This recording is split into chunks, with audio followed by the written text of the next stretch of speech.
Ayon kay Philippine Marine Commander Major General Rustico Guerrero, nagiging common na sa mga bandido at teroristang grupo ang paggamit ng mga basyong mortar shells at buuin ito at gawing bomba tulad ng ginamit ng pampasabog sa mga pampaserong bus sa EDSA sa Makati kamakailan.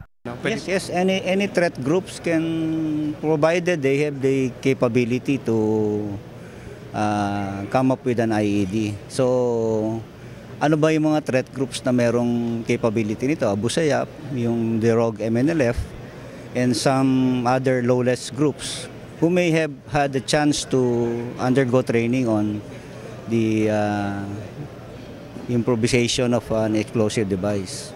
Saan nila nakukuha yung mga basyo ng mortars na ito? Yung mga unexploded during encounters, siyempre mayroong hindi pumutok o for some other reasons dahil yung sa terrain, tsaka yung sa kalumaan siguro, and then pag na-recover ng mga bad elements to, yun ang nagagamit na ano.